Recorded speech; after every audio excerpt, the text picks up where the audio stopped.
Good evening, everyone. Thanks so much for joining us on this latest all-new edition of the Milford Informer.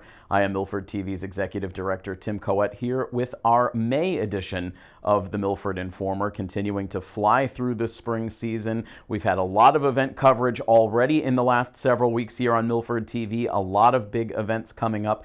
Before we dig into our top stories for this week, let's set the table for you for all of the events that you can expect coming up live across our Milford TV platforms as we get into the real teeth of this busy spring season. Let's begin with the big event on the docket coming up on Monday next week if you're joining us on our premiere airtime, and that, of course, is Milford's annual town meeting. Once again, town meeting members, town officials will gather together inside Upper Town Hall to discuss some important issues, vote on important budget issues and other items very relevant to the Milford community. So Milford's annual town meeting will take place on Monday, May 19th, beginning at 7 p.m. It is taking place over at Upper Town Hall, and we will have live coverage available as always here across our Milford TV platforms. You can catch town meeting live on our public channel, also on our Verizon High Definition channel, and you can stream town meeting live on our YouTube channel. So check out that coverage coming up on Monday, May 19th.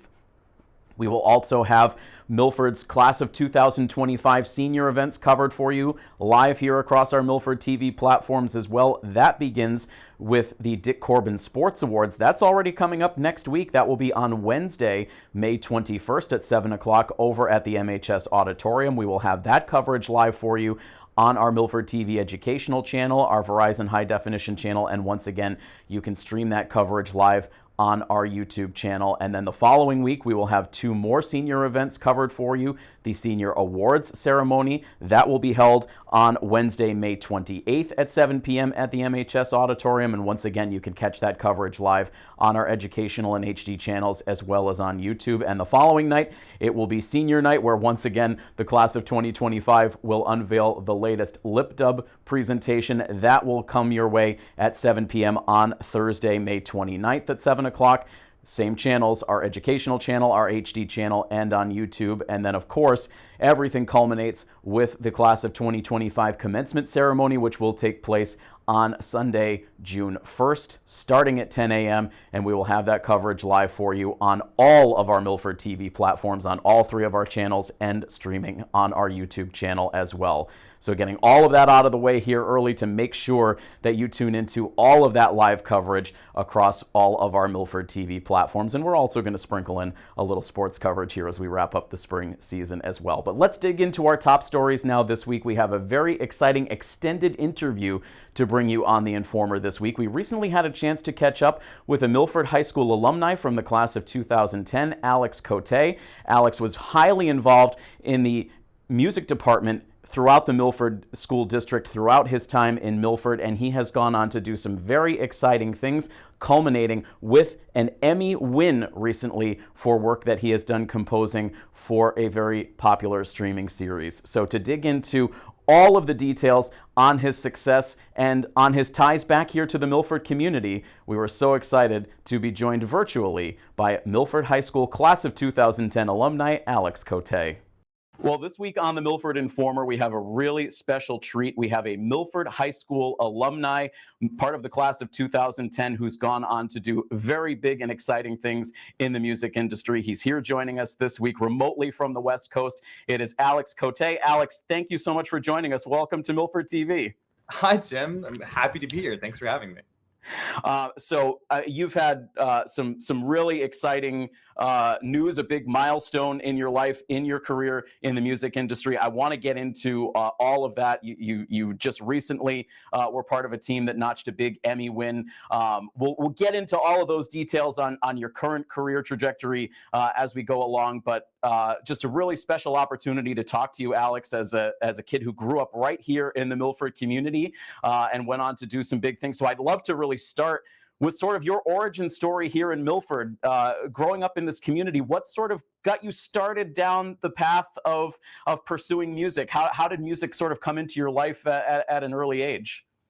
Well, I started music, I was really young. It was right before my 5th birthday. And my grandfather he sang in the Atlanta Symphony way back in the day. And he would always send my mom cassette tapes. And so when I was young, we would listen to cassette tapes, and apparently, so I'm told, I heard orchestra all the time, and I latched onto the melody. And I think at the time it was a flute that I latched onto, but for whatever reason, I decided I was going to go do violin instead. So I started studying violin when I was right before I was age 5, and then I was like transitioned into the Milford school system, and I started participating in all the programs, and I picked up piano, guitar. I started doing choir and a bunch of all these different things with all the great stuff at Milford.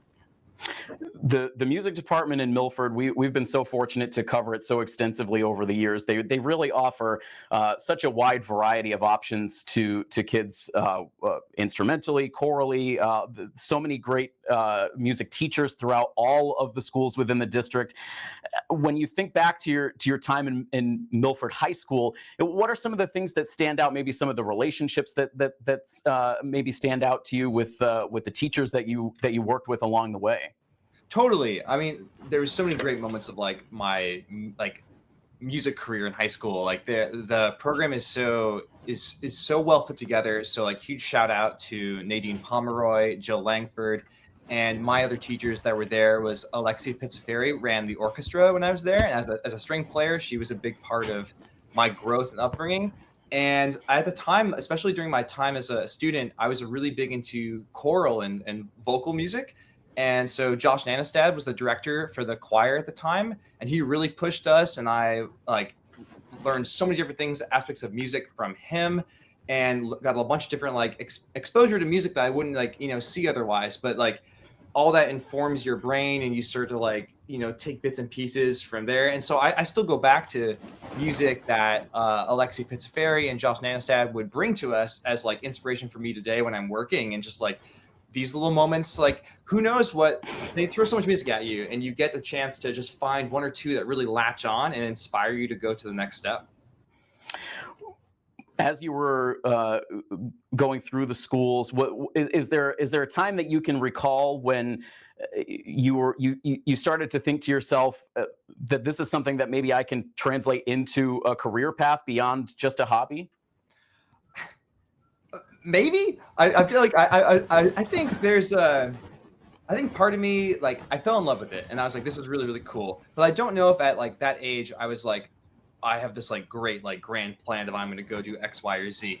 But I felt the community around Milford and all the music there like really helps you believe that you can do it. And so I had the support in the system to say, hey, I don't totally know the full path, but I believe in myself. I know these people believe in me. And so I have enough confidence to go take the leap and take the opportunity. So it's like amazing that the community and the people there were able to build that for me as a student. I'm just some random kid from like Milford, Mass. I'm super far away from Hollywood and everything.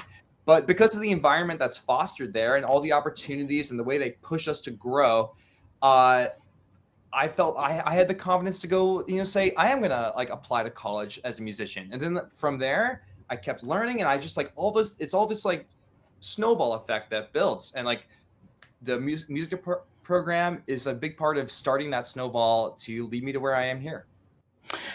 And so after Milford High School, you went on to the Berklee College of Music, correct? Yeah. Yes. Talk about that experience. Did that really help you start to hone in on a specific area of music that you wanted to pursue professionally? Yeah, absolutely. So Berklee was amazing for me and my career and my growth. During my time in Milford, it's focused on performance and being good at your instrument. And when I went to Berklee, I started to focus on composition and composing because I learned that was where I wanted to go. So I spent most of my Berklee career studying composers, writing music myself, and improving all those aspects, and also getting a huge background in music tech, since that's a huge part of the industry out here.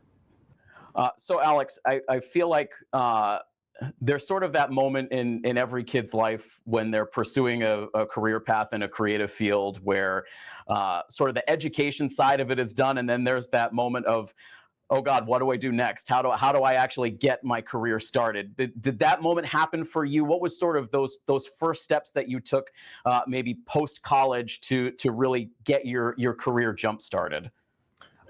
Totally. I think I absolutely that happens, and there's no like set path forward, and I'm still, putting one foot in front of the other today and taking the leap. But the leap after college, I did an internship before I graduated out in Los Angeles, and so I built some connections out there. And honestly, the simple thing I did is I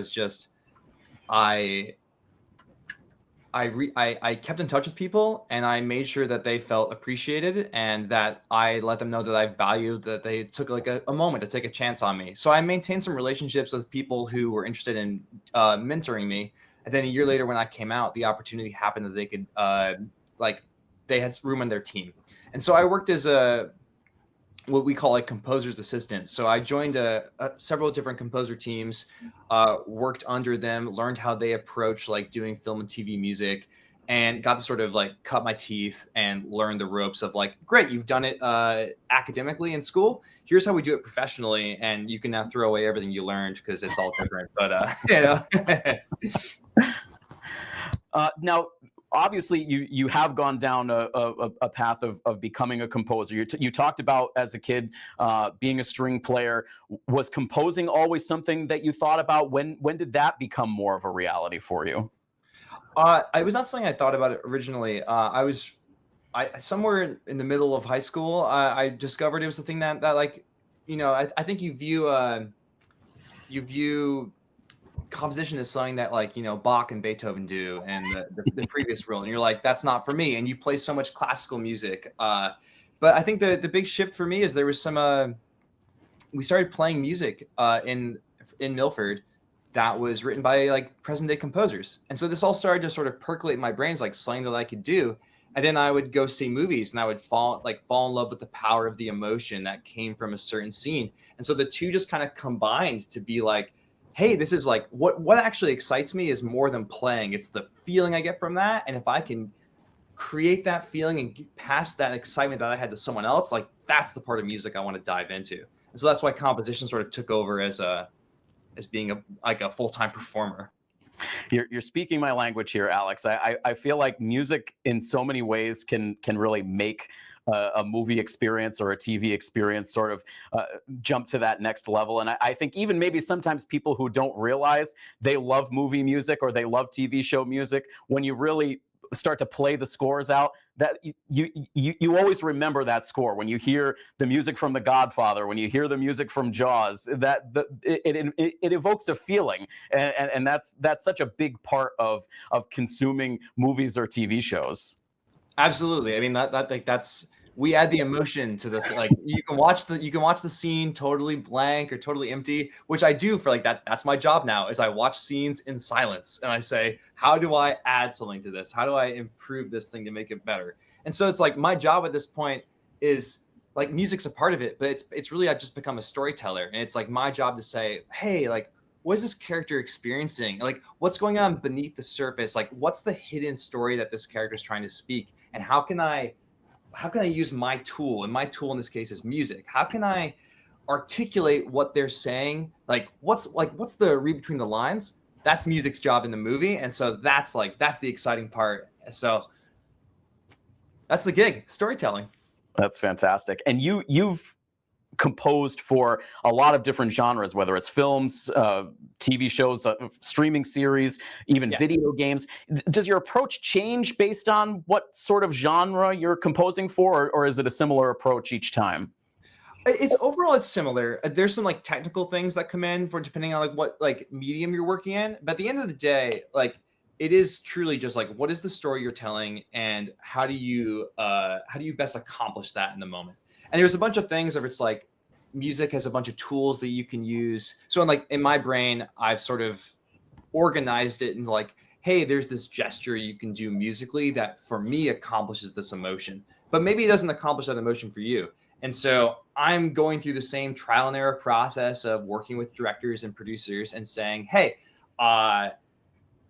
I think that this is getting across the emotion of like sadness with a bit of regret, but perhaps it doesn't actually do that for you. But I'm going to throw my idea at you, and you'll come back to me, and we'll do revisions and like explore the process together till we find the thing that really like captures the moment in the scene. But regardless of whether it's TV or film or video games, if the point is that we're trying to tell a story, then I'm gonna go to the story as the thing that's gonna drive the narrative along. That's like the North Star, if you will, for every project. And so obviously I feel like we've buried the lead long enough. So you achieved that major milestone recently. You were part of the composing team on the Percy Jackson and the Olympian series on Disney Plus. Yeah. I'll nerd out for a second and say I absolutely love the book series. I absolutely loved season 1. Can't wait for season 2 to come out. But you were part of this team. You recently won the Emmy for the music that was composed for this show. I'd love for you to really take us through this project. How did you get to become a part of it? What was it like working on it? Did it feel like this was something a little bit different than what you've worked on before? Take us through it. Sure. So I got on this project because one of the teams I started working for is this composer named Bear McCreary, and Bear mentors a lot of composers, myself included. And Bear was doing a thing where he was we were working with him as like the lead composer for the show, and there were several of us on the composing team that then got to work with his themes and his materials and apply them to the project. So Bear, as like we're his team of composers. He brings us on. He believes in us and says, "Hey, I've created this suite of material. Take this, develop it as you will, build it on yourself, and like go forward with the show." As far as like working on like this is like, I always think like the best part about it's fun that like I get to go back to all the book series and things that we did as like I read as a kid, because I also read Percy as a kid, and it was something that like I got to experience and enjoy. And it's like, hey, great, now that like bit of literature that excited you, we're bringing that back to like the screen. How can you infuse a bit of that there?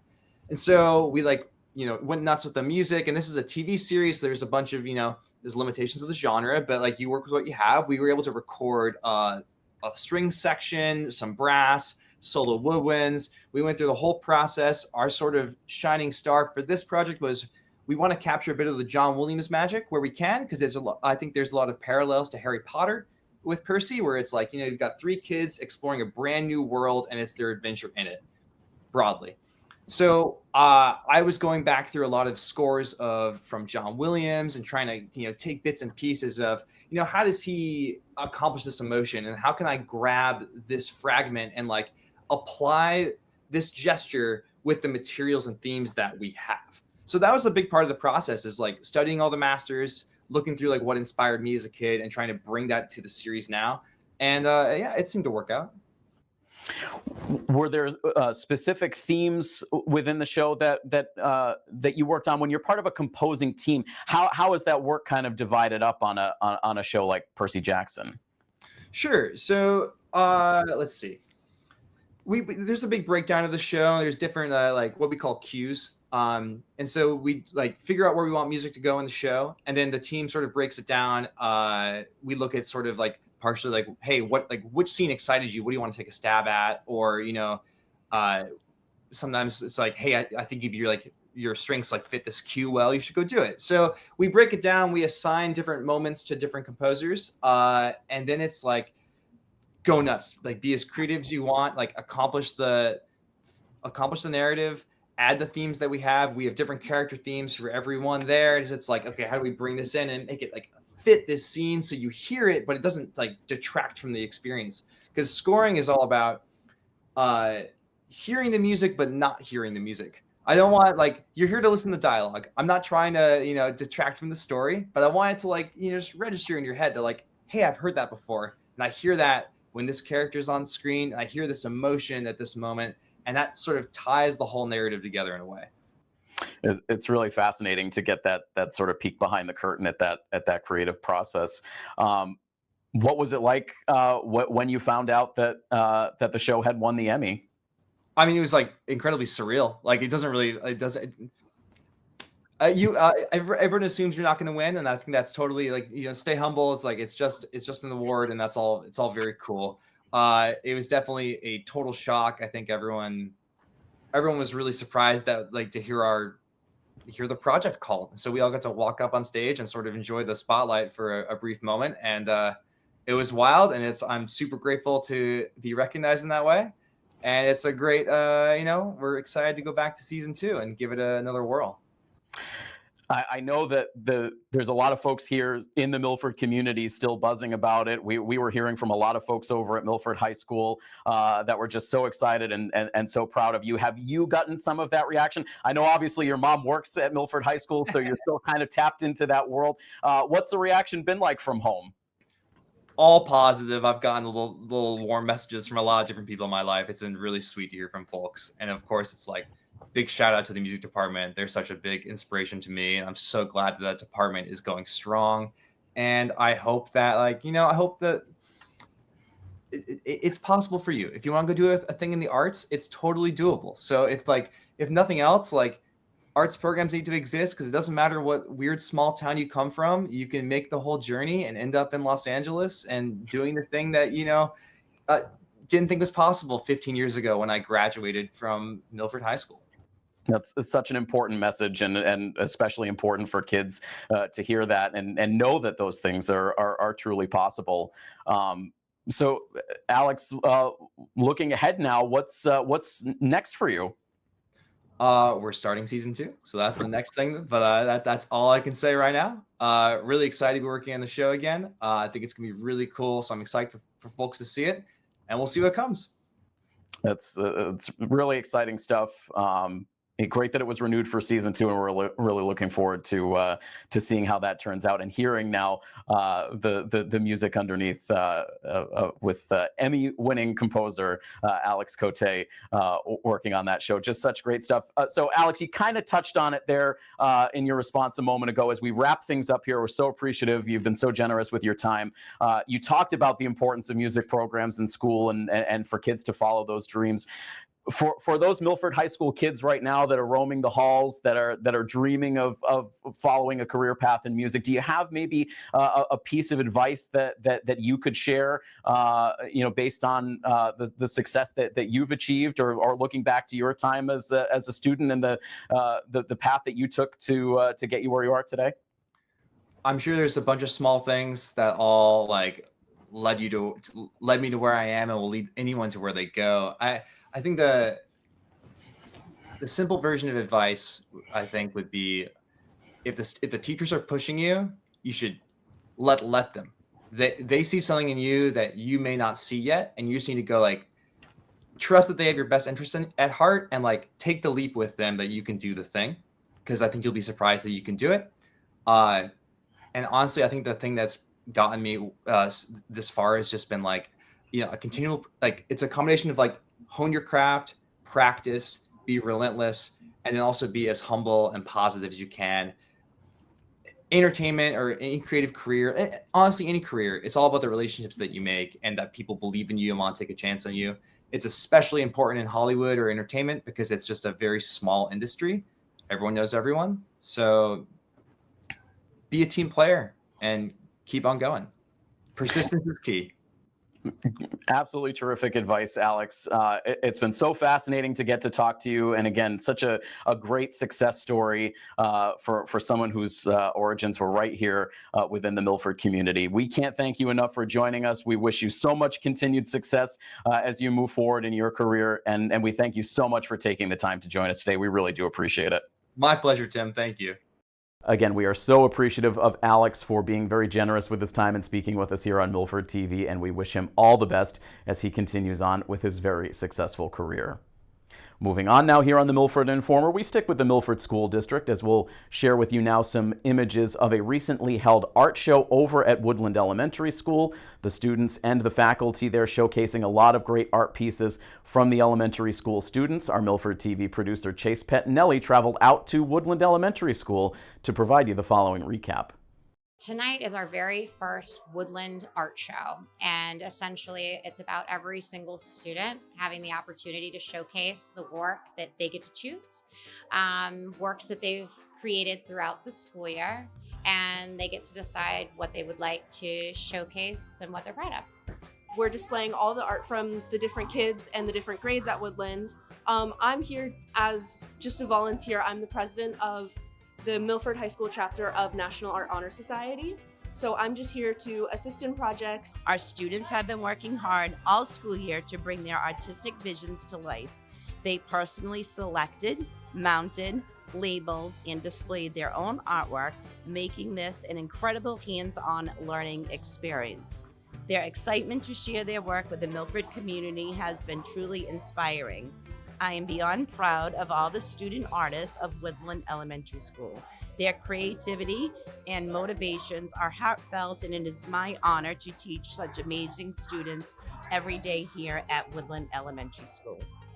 Tonight is about looking at how good other people were at doing their art and just like really looking at how beautiful it all is and stuff like that, yeah. I think art programs are really important in general. They help kids be creative. They help as just an outlet if the rest of school is too stressful for them. I think art is just a really great place to express yourself and really just find what you're good at.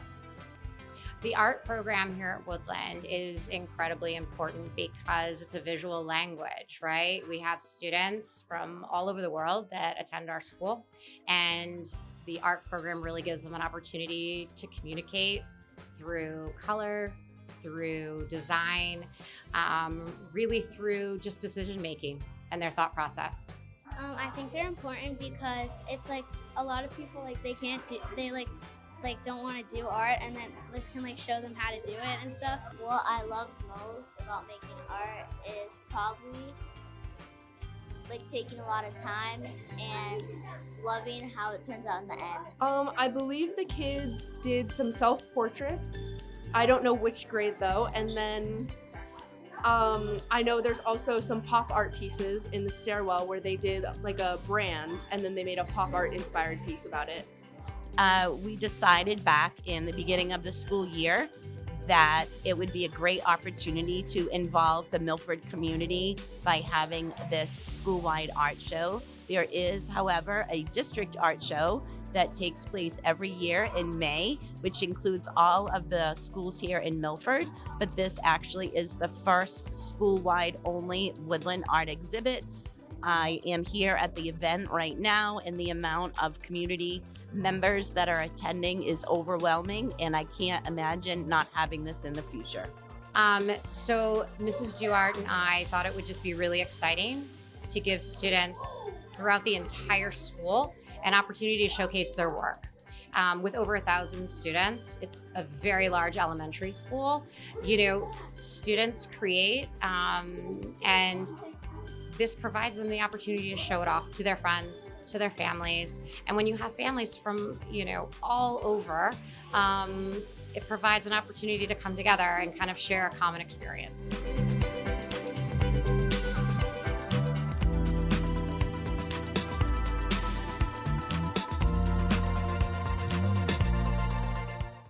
The Milford Public Schools also hosted a district-wide art showcase that took place this week at Milford High School. Chase once again traveled over to get all of the behind-the-scenes footage of that event as well, so we'll be presenting a recap of that art show for you on our next edition of the Milford Informer. We've got a lot coming up here on the Milford Informer in the weeks to come, as we'll start to share some details of the upcoming exciting Town Park ceremony, as we'll start to see some of the finished product over there of all of the work and all of the rejuvenation that is being done over at Town Park. So we're excited to be joined by a couple of members of the Milford Cultural Council to share all of the details on that upcoming unveiling ceremony in the weeks ahead. We've got a lot coming up as well as we continue to carry you through this busy spring season here in the Milford community. So we'll be back in just a couple of weeks with our next all-new edition of the Milford Informer. We hope you will join us then.